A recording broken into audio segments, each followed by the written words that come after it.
안녕하세요. 저는 이제 막 돌진하는 아이를 키우고 있는 30대 초반의 주부입니다. 좀 전까지 아파서 울다가 간신히 약 먹고 잠든 우리 딸을 보고 있자니 또 한 번 속상한 마음도 들고 시댁 식구들이 너무나 원망스럽습니다. 남편의 청혼을 정식으로 받아들인 후 며칠이 지나지 않아 남편은 시부모님이 저를 너무 보고 싶어 하신다며 자기 집에 인사를 가자고 했습니다.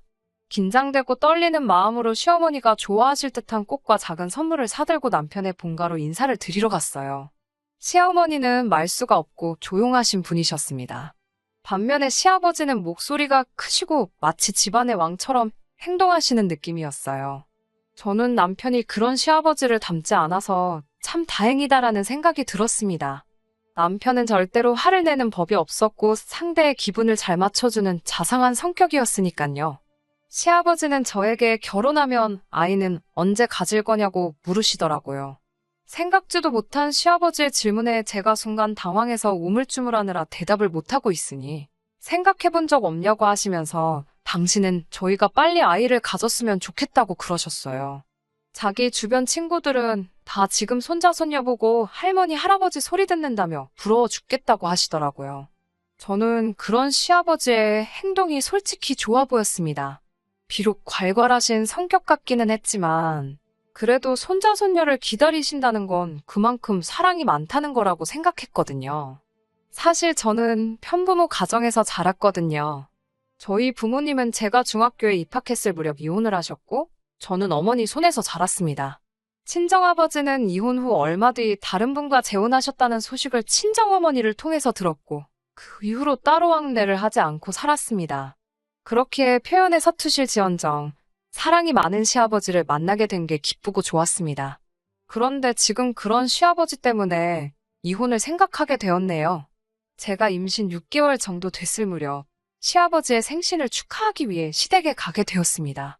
사실 제가 남들보다 양수가 많은 편이라 임신 기간 동안 외출을 자제하고 있었거든요. 그런데 시어머니가 아무리 몸이 안 좋고 무거워도 시집오고 처음 맞는 시아버지 생신이니까 시댁에 오라고 하시더라고요. 그러면서 올 때 미역국하고 갈비 정도는 해올 수 있지? 그러셨어요. 사실 얼마 전에 친정어머니도 생신이셨는데 친정어머니는 몸도 힘든데 무슨 생일이냐면서 나중에 애 낳고 같이 맛있는 거나 먹으러 가자고 하셨거든요. 제가 결국 친정어머니께 상황을 알리니 걱정 말라면서 엄마가 다 해줄게 그러시더라고요. 그러고는 정말 친정어머니가 미역국에 갈비까지 다 해주고 가셨습니다. 다행히 시부모님은 제가 준비해 간 음식이 너무 맛있다면서 절 칭찬하시고 좋아하셨어요. 그런데 문제는 생각지 못한 곳에서 터졌습니다. 시아버지가 임신한 며느리인 제가 있는데도 거실에서 줄담배를 태우시더라고요. 보다 못한 시어머니가 담배 좀 끄라고 한마디 하시니까 어디 며느리 앞에서 남편한테 이래라 저래라 하고 있느냐며 제정신이 아니냐고 며느리가 보고 배우면 어떡하냐고 막말을 하시더라고요. 시어머니가 솔선과 수범을 해서 지아비를 하늘같이 모시는 모습을 보여줘야 며느리인 저도 우리 아들을 우러러보지 않겠냐고 목이 터져라 외치셨어요. 남편도 창피한지 딴청만 부리고 있었고요. 앞서 말씀드렸듯이 시아버지는 고집도 세시고 목소리도 크시고 쉬운 성격은 아니십니다. 게다가 흡연과 음주라는 안 좋은 생활 습관도 가지고 계셨어요. 남편 말에 의하면 술이 정말 심할 때는 일주일에 한 번은 경찰서에 가서 모시고 와야 할 정도였다고 하더라고요. 담배도 하루에 2갑은 피실 만큼 굴초십니다. 물론 이 모든 건 시아버지의 성향이고 기후사항이니 며느리인 제가 하시라 마시라 할 일은 아니지요. 그래서 저도 시아버지께 한 번도 실은 티를 낸 적이 없습니다. 단지 건강이 안 좋을 것 같으니 항상 줄이시라고 말씀드리고 부탁드렸습니다. 그러는 와중에 제가 임신을 하게 되었고 그때부터는 시아버지의 그런 생활 습관들이 솔직히 정말 신경 쓰이긴 하더라고요. 간접흡연이 그렇게 안 좋다고 하는데 시아버지는 담배 피고도 90살 넘게 사는 사람들이 얼마나 많은 줄 아냐면서 다 지 팔자대로 사는 거라고 하시더라고요. 자기 친구 중에 술, 담배는 거들떠도 안 보던 녀석이 있었는데 그 자식이 친구들 중에서도 제일 먼저 죽었다고 하면서요. 그런 말씀을 아무렇지 않게 하시니 어쩔 수 없이 제가 시아버지를 피하는 것 말고는 방법이 없었습니다. 아무튼 그때 정말 마음이 불편하고 불쾌했지만 그래도 시집온 지 1년도 안 된 상황이라 실은티도 차마 못 내고 결국 토하기 일보 직전이 돼서야 집에 왔습니다. 저는 남편에게 정말 비위도 상하고 스트레스도 많이 받았다고, 출산 전까지는 웬만하면 시댁에는 안 가고 싶다고 조심스레 말했습니다. 다행히 남편도 절 이해하고 자기도 속이 안 좋았더라고 그냥 다음부터는 가지 말자고 하더군요. 그렇게 시간이 흘러 몇 달 뒤, 저는 눈에 넣어도 아프지 않을 딸을 낳게 되었습니다. 그런데 의사 선생님 말씀으로는 호흡기가 좀 안 좋다고 하더라고요. 생각지도 못했던 일이라 순간 눈앞이 깜깜했어요. 모든 게 엄마인 제가 뭔가 잘못해서 딸이 아픈 것만 같아 죽을 만큼 가슴이 아프고 괴로웠습니다. 친정어머니나 남편은 모두 제 잘못이 아니라고, 그리고 죽을 병도 아니고 불치병도 아닌데 뭘 그러냐 하며 괜찮다고 절 위로해 주었습니다. 하지만 시부모님의 반응은 달랐습니다. 시아버지는 저더러 깔끔 떨 때부터 알아봤다면서 혼자 깨끗한 척은 다 하더니 이게 뭐냐고 빈정거리셨어요. 시어머니도 시아버지만큼 신랄하게는 아니었지만 제가 부족하고 모자라서 이렇게 됐다는 식으로 저를 대하셨고요. 저나 남편 둘 다 유난스럽게 깔끔을 떠는 성격이 절대로 아닙니다. 남들처럼 하루 3번 양치하고 목욕하고 빨래하고 그냥 상식적인 청결을 유지하고 살아요. 하지만 저희 시부모님은 저와 남편더러 무슨 깔끔병이라도 걸렸냐며 항상 뭐라 하셨어요. 남편 말에 의하면 시아버지는 원래 씻는 걸 안 좋아하시고 시어머니는 돈이 아까워서 씻는 걸 안 좋아하신다 하더라고요. 그런데 생각해보세요. 줄담배를 피는 분이 씻지도 않으니 얼마나 쩐내가 나겠어요. 시어머니는 물세 아깝다고 화장실 물도 안 내리고 몇 번씩 일을 보십니다. 보다 못한 남편이 저 올 때만이라도 두 분께 조심 좀 해달라고 했다가 며느리가 상전이냐며 욕만 진짜 엄청나게 먹었어요. 그렇다 보니 더 몸조리를 핑계로 시댁에 안 가게 되더라고요. 그러다 손녀가 태어났는데 아프다 하니 건수 잡았다는 듯이 저를 못 살게 구셨습니다. 물론 저만 구박하시는 거였다면 얼마든지 버틸 수 있었어요. 우리 딸만 예뻐해 주시면 저를 어떻게 대하셔도 참고 살았을 겁니다. 하지만 시부모님이 손녀를 그렇게 대하실 줄은 상상도 못했어요. 시아버지는 손녀인 저희 딸을 정말 예뻐해 주셨는데 그 방식이 잘못돼도 한참 잘못되어 있었습니다. 제가 호흡기가 안 좋은 아이라고 조심해 주셔야 한다고 몇 번을 당부드렸는데도 제 이야기는 귓등으로도 듣는 척을 안 하셨어요. 저는 닿지 않은 손으로는 딸은 고사하고 딸이 누워있는 이불 끄터리도 건들지 않았어요. 정말 남편 표현을 빌자면 딸이 누워있는 자리를 기점으로 반경 1m는 접근 금지였습니다. 게다가 아직도 코로나에 걸린 환자들이 나오고 있었으니 제가 예민하게 반응할 수밖에 없었어요. 그런데 시아버지는 제가 그러는 걸 뻔히 아시면서도 개의치 않으시고 툭하면 저희 집에 오셨습니다. 지난번에는 시아버지가 대낮에 연락도 없이 집에 오셨어요. 신발을 벗기가 무섭게 아기 침대로 돌진을 하시길래 제가 손 씻으시라고 난리를 쳤어요. 그러자 들릴 듯 말 듯 뭐라 하시면서 맹물에 손을 씻는 둥 마는 둥 하시고는 아이를 침대에서 안아 올리셨어요. 주스 한 잔 내어드리려고 부엌에 간 사이에 시아버지는 저희 딸을 소파 위에 눕히고 볼을 깨무시고 난리가 났더군요. 저는 깜짝 놀라서 시아버지한테서 딸애를 빼앗았습니다. 지금 뭐 하시는 거냐고 애한테 위생 상태가 얼마나 중요한지 모르시냐고 했더니 시아버지가 위생 상태 지금 내가 더럽다는 거냐 라고 하시면서 갑자기 저에게 욕을 하시더라고요. 그러면서 옛날에는 흙 먹고도 다 건강하게 컸다면서 제가 오히려 과잉 보호를 하니까 애가 약해 빠졌다는 거예요. 저는 시아버지의 폭언에도 끝까지 내 딸한테 손대지 마시라고 소리쳤어요. 그러자 네가 뭔데 내가 내 손녀를 바라말하냐며 저더러 무슨 자격이냐고 물으시는 거예요. 어이가 없어서 제가 얘 엄마라고, 제가 10달 품고 있다 내 배불러 낳은 제 딸이라고. 아버님이야말로 무슨 자격으로 그런 더러운 손으로 입으로 애를 만지작거리시냐고. 당장 나가시라고 소리를 지르고 아이를 데리고 방 안으로 도망치듯 들어갔어요. 시아버지는 방문을 두들기며 당장 손녀 내놓으라고 소리를 지르는데 얼마나 세게 두들기는지 혹시라도 방문이 박살나는 건 아닌가 너무 무섭고 공포스러웠습니다. 저는 남편에게 전화를 해 빨리 집으로 오라고 했고 1시간이 채 되지 않아서 남편이 집에 도착했어요. 딸은 울다가 지쳐 잠이 들어 있었고 저는 저대로 넋이 나가 있었어요. 남편이 온 걸 확인하자 제 다리가 풀리더라고요. 그러고 거실에 살며시 나와보니 시아버지는 소파에 널브러져 주무시고 계셨습니다.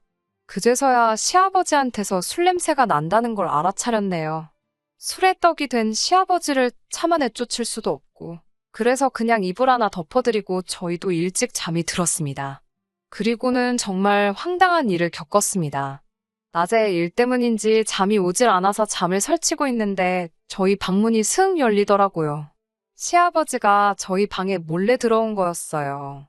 저는 황당해서 순간 뭐 하시는 거냐고 말도 못하고 상황을 지켜만 보고 있었습니다. 시아버지는 잠든 저희 딸을 살짝 들어올려 방 밖으로 데리고 나가셨어요.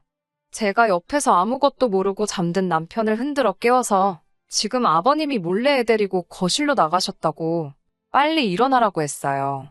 그리고 얼른 방문을 열고 나갔더니 아까 나처럼 또 시아버지가 저희 딸을 안고 볼을 깨물려 하고 계셨어요. 그 광경을 본 남편도 황당했는지 시아버지로부터 애를 빼앗아 들고는 아버지 진짜 왜 이러시는 거예요? 라고 하니까 대체 니들이 뭔데 내가 내 손녀도 못 만지게 하냐며 욕을 하셨습니다. 결국 남편이 시아버지를 강제로 집 밖으로 밀어내 시댁으로 모셔다 드리고 왔어요. 그리고 이튿날 이 상황을 어떻게 해야 하나 고민을 하고 있는데 어쩐지 딸의 상태가 평소 같지 않더라고요. 이 말을 짚어보니 불똥이었어요. 너무 놀란 저는 앰뷸런스를 불러서 바로 응급실에 가게 되었어요. 이런저런 검사를 해본 의사 선생님은 솔직히 아기가 열이 나면 해줄 수 있는 게 많이는 없다고 일단은 청결한 환경에서 아기 열 데려가기만 기다리자고 하시더군요. 그리고 저는 이 모든 게 시아버지 때문인 것 같았습니다. 열받은 남편도 시아버지께 이 상황을 전달하면서 다 아버지 때문이라고 이제 어쩔 거냐고 화를 냈나 보더군요. 다행히 몇 시간 있다 열이 내려서 집으로 돌아왔어요. 남편도 회사에 병가를 내고 같이 있는 상황이었습니다. 그런데 시아버지가 연락도 없이 집에 찾아와 현관문을 부셔져라 두들기더라고요. 저는 간신히 잠든 딸이 깰까봐 앞뒤 생각도 못하고 현관을 열었습니다. 그러자 시아버지가 신발을 벗어던지듯 집 안에 들어와 저희 딸을 찾더라고요. 남편이 지금 애 잔다고 왜 이러시냐고 막아서자 저를 죽일 듯이 노려보시면서 이래서 집에 사람이 잘 들어와야 된다며 이제껏 남편이 한 번도 대든 적이 없었는데 저 때문에 지 부모도 못 알아본다고 그럽니다. 아무래도 니들 둘 다 이제 눈에 뵈는 게 없나 보다고 저 때문에 아주 상놈의 집안이 됐다고 욕을 하시더군요. 저는 더 이상 시아버지랑 말도 섞기 싫어서 그럼 사람 새로 들이셔서 손자 손녀 새로 낳아달라 하시라고 그랬습니다. 다시는 저희 딸 볼 생각 하지 마시라고요. 그러자 네가 뭔데 내 손녀를 보라 말하냐며 제가 눈앞에 있었으면 벌써 한 대 때리고도 남았는데 운 좋은 줄 알라고 하시더군요. 그러면서 아버지 없이 컸다더니 아주 못 배운 티가 난다면서 너는 내 손녀를 낳았으니까 며느리 자리 유지하게 해주는 거라고 그러시더군요. 그 말을 듣고 있으니 저는 이 사람을 시아버지로서도 어른으로서도 존중해드릴 필요가 없겠다 싶었습니다. 저는 시아버지께 저야말로 아버님이 저희 딸 할아버지니까 그동안 그래도 그만큼 존중해드린 거라고요. 그런데 자꾸 제가 무슨 자격이냐고 그러시는데 아버님이 예뻐 죽는 그 손녀, 제 뱃속에서 10달 품고 낳은 제 딸이라고. 제가 그의 엄마라고 소리를 질렀습니다. 남편은 중간에 껴서 시아버지와 저를 번갈아 쳐다보더니 시아버지께 아무래도 이번엔 아버지가 단단히 실수하신 것 같다고 일단 저희 집에서 나가달라고 그러더군요. 시아버지는 눈을 희번덕 거리시면서 그럼 내 손녀 내놓으라고 그러시면서 방으로 막 들어가려고 하시더군요. 저는 도무지 이 상황이 감당이 안 돼서 경찰을 불렀습니다. 남편은 그래도 차마 자기 아버지니 어떻게 하지도 못하고 방어만 하고 있는 상황이었고 어김없이 한 장 걸치신 시아버지는 어디서 그런 힘이 나오는지 남편을 아주 밀어붙이고 그러는 와중에 경찰이 도착했습니다. 저는 경찰에게 지금 시아버지가 저희 딸을 납치하려고 그런다고 말했어요. 경찰들은 처음엔 어이없다는 듯 저를 쳐다봤지만 제 간절한 눈빛을 읽었는지 일단 어르신, 나가서 저희랑 얘기하세요. 라며 시아버지를 모시고 집 밖으로 나갔습니다. 하지만 경찰서에서도 그냥 단순한 집안일이라고 처리하고 아버님은 아무런 조치 없이 집으로 돌아올 수 있었습니다. 조금 어이가 없더라고요. 집안일이라고 하기에는 저는 정말 아직도 사연 적고 있으면서도 진정이 안 되는데 집안일이라고 그냥 집에 보내셨다는 게요. 남편한테는 지금 당장 짐 싸서 애 데리고 친정 가겠다고 울음장을 놓았지만 원초적으로 해결될 일이 아니란 걸 알고 있으니 정말 스트레스를 받네요. 뭐 어떻게 좋은 방법이 없을란지. 아무것도 모르고 울다 지쳐 잠든 아이만 보면 제 속이 정말 타들어갑니다. 안녕하세요. 몇 달 전 시아버지 일로 사연 보냈던 쓰니입니다. 혹시나 기다리신 분들이 계실 것 같아 후기를 이렇게 남겨드려요. 매번 술만 안 드시면 참 좋은 분이라고 자기 아버지를 비호하던 남편도 그날 일만큼은 자기 아버지 편을 들지 못하더군요.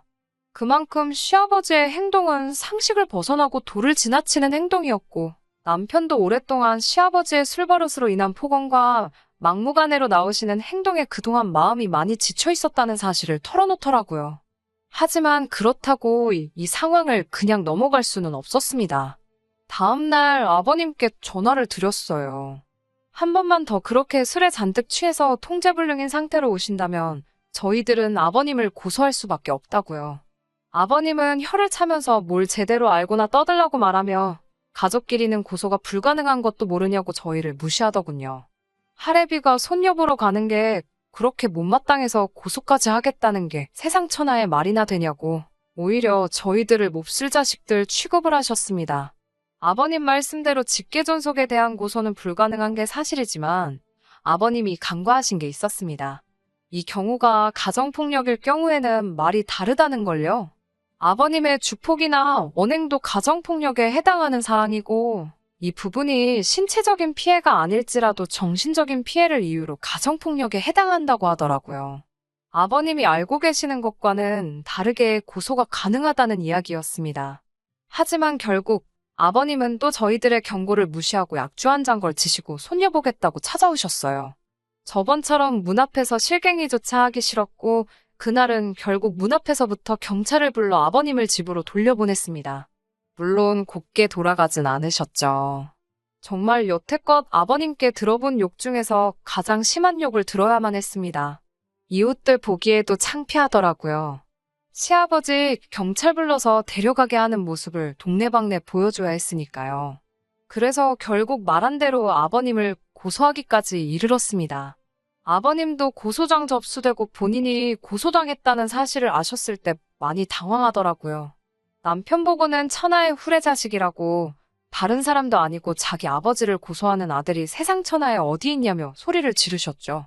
저 때문에 자기 아들이 저런다는 것도 또 빼먹지 않으셨고요. 하지만 또 법정에 출두하셨을 때는 지레 겁먹은 듯한 표정이시더군요. 아버님의 주폭을 이유로 정신적 폭력이 인정되어서 접근금지 명령 처분을 받는 걸로 끝이 났습니다.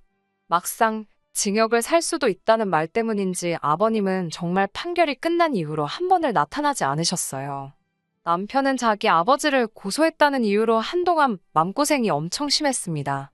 그래도 지켜야 할 아이와 제가 있으니 언제까지 아버지의 주폭 속에서 살 수 없다고 이 상황을 벗어날 수 있게 자기도 마음 굳게 먹겠다고 약속하더군요. 정말 처음으로 보여준 듬직하고 믿음직스런 모습이었습니다. 남편의 변화처럼 저희들 인생의 변화도 금세 찾아왔습니다. 판결로부터 몇 달 뒤인 최근 어머님께 걸려온 전화로부터 시작되었어요. 아버님이 저희한테 꼭 하고 싶은 이야기가 있어서 그러는데 잠깐이라도 시간 좀 내주면 안 되겠느냐고요. 어머님이 저희에게 직접 연락하신 이유는 접근금지 명령 때문에 아버님은 저희한테 유선상으로도 연락이 허용되지 않았거든요. 판결상 피해자인 저희였기 때문에 접근금지 처분을 받은 아버님을 만나는 것은 저희에게는 커다란 제약이 되지 않았습니다. 고소한 걸 이유로 저희를 두 번 다시 안 볼 것처럼 행동하더니 이제 와서 저희를 왜 보자고 하는지 의아하더라고요. 아버님은 저희를 보자마자 고개 숙여 지난 날들의 일을 사과부터 하셨습니다. 참 의외였습니다. 그 고집세고 자존심 강한 시아버지가 잘못을 인정하고 저희에게 사과한다는 게요. 접근 금지 명령을 받고는 처음에 저희에게 화가 많이 났던 건 사실이라고 하셨습니다. 손녀딸은 보고 싶은데 갈 수가 없으니 그게 참 원망스러웠다고 하네요. 그런데 그 원망이 하루가 지나고 이틀이 지나고 하면서 저희가 오죽했으면 아버지를 고소하면서까지 근처에 오지도 못하게 했을까 하는 생각이 들었다고 합니다. 그리고 그때부터 노력해서 지금은 담배도 끊었고 술은 진작에 끊었다면서 자신에게 한 번만 더 기회를 달라고 부탁하시더라고요. 원한다면 당장 병원에 가서 몸에 남아있는 잔존 알코올이나 니코틴 검사까지 해서 자기 말이 거짓인지 사실인지 보여주겠다고 하셨습니다. 아버님에게서 진심이 느껴졌어요. 어머님도 아버님 말에 거짓이 없다고 정말 술, 담배 끊으신 지도 한참 되었다며 이제 그만 정상적인 가족으로 돌아갈 수 없겠냐고 간곡히 부탁하셨습니다. 제 결정이 가장 중요하긴 하지만 이 상황을 제가 결론 짓기에는 사실 며느리라는 제 위치상 어려운 부분이 있었어요. 남편은 이런 저의 고민을 눈치라도 챈 건지 나서서 상황을 정리해 주더라고요. 아버님 앞으로 걸려있는 접근금지 명령은 해제하지 않을 것이다. 하지만 아이가 보고 싶어 찾아오시는 부분에 대해서는 우리도 아버님을 문전박대하고 싶은 마음은 없다고. 진짜로 아버님이 술, 담배에 더 이상 손을 대지 않으시고 우리 부부, 특히 며느리인 저를 인격적으로 대우해 주실 때 그때가 되면 접근금지 명령을 풀도록 하겠다고요. 제 마음을 읽기라도 한 건지 제가 하고 싶은 대답을 그대로 읊어주니 제가 사람 하나는 제대로 봤다는 생각까지 들었어요. 그리고 아버님이 저희 앞에 사과한 날을 기점으로 한 달에 2번씩은 저희 집에 오셔서 손녀딸 보고 가십니다. 청결하게 하시고 멀끔하게 먹까지 내시고 오세요. 그렇게 깔끔하게 오시는데도 저희 집에 도착하시면 아이 보러 가기 전에 화장실 먼저 들려서 손부터 박박 씻고 나오십니다. 이제 정상적인 가정으로 돌아온 것 같은 느낌이 들어요. 사실 아버님께 시달리며 이혼을 생각하지 않은 것도 아닌데 제가 편부모 가정에서 자라서 그런지 제 딸도 저처럼 아버지 없이 자라기를 원하지 않았어요. 아버님도 손녀딸 엄청 챙기시고 사실 술이 들어갔을 때를 제외하고는 참 좋으신 분이란 것도 알고 있습니다. 이제 더 이상 그동안 고통받았던 일로 또다시 스트레스 받을 일이 없을 거라 믿어요. 접근금지 명령은 끝날 때까지 유지시킬 생각이지만 저는 이번 일을 계기로 우리 가족이 한층 더 행복에 가까워졌다고 믿어 의심치 않습니다. 적어도 남편이 제 옆에서 든든히 제 편이 되어준다면 더 이상 걱정할 일은 없을 것 같아요. 결혼이 서로 다른 두 가정이 만나는 거고 그 안에 얼마나 서로 다른 사람들이 관련되어 있는지 여러분 다들 아시잖아요. 저희는 다른 가정보다 시간이 조금 더 필요한 것뿐이라 믿고 지금 당장은 딸만 생각하고 딸을 위해 살아보려고 합니다. 후기 기다려주시며 자기 일처럼 같이 분노해주셨던 분들께도 모두 감사드립니다. 끝까지 들어주셔서 감사합니다. 오늘의 사연은 여기까지입니다. 구독과 좋아요, 알람 설정 부탁드리고 더 좋은 사연으로 다시 찾아뵙겠습니다. 감사합니다.